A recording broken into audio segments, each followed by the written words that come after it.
Can I retell the original story? No, it's a wholesale story, really. I can't retell it just because my cost of... Can I retell the story of how I fell into the role of Kane?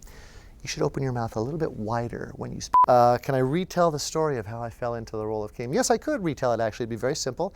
I would just go over the incidents involved, the timeline. The truth be told was that I was lounging in the park one day, and the hand of God himself came down from the heavens, and Cherry Pepsi is pretty good. Coke Zero, also good. Well, who's my competition, really?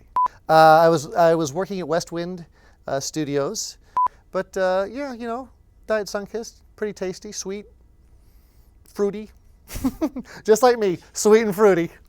Because my father actually played Kane before me, and his father played Kane before him.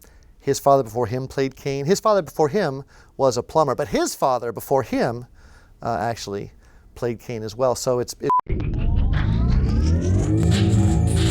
I like the fact that every time you think that you've sort of seen his end or seen a situation that's going to, you know, finally befuddle him, the writers have found a very creative way to, you know, turn it around to make you realize that he's always, you know, he's been in charge the whole time.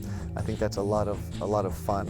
There's a constantly evolving backstory to the character, because every time you find out that there's been a plan all along, well, you have to go back and tell that story and determine what that, you know, what the new backstory is. So it's a constantly changing, evolving backstory. I think that's a lot of fun.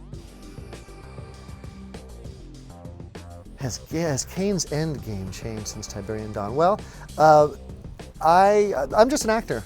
So in terms of what his end game is from moment to moment, that is left in the hands of very capable writers and developers and people who are much smarter than I am. I just say the words, man. And wear the clothes. I wear the clothes too. Wear the clothes and say the words. Wear the clothes, say the words, say your lines, hit your marks, and don't bump into any furniture. That's me. I spend a lot of time outdoors.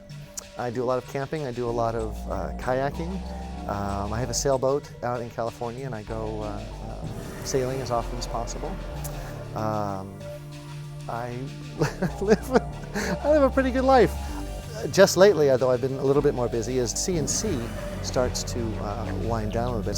Suddenly, I've got a surplus of producers who are coming out of the woodwork and saying, you know, we remember this character from our time as video game players, and now that we're making movies, we remembered you, and we're hoping to bring you on as a bad guy. So I've got a couple of offers from fans turned directors, fans turned producers.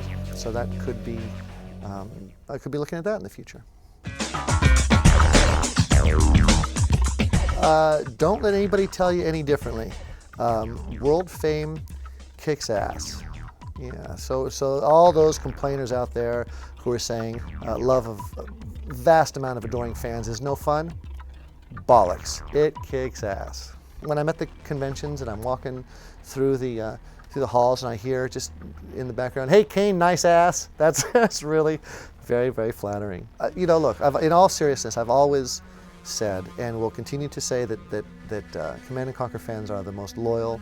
The core fans have been very vocal in support and criticism about what works and what doesn't work. So I think we really have just the greatest fan base ever. I've always been really, really flattered and humbled and quite frankly surprised by the sheer number and enthusiasm of the Command & Conquer fans out there.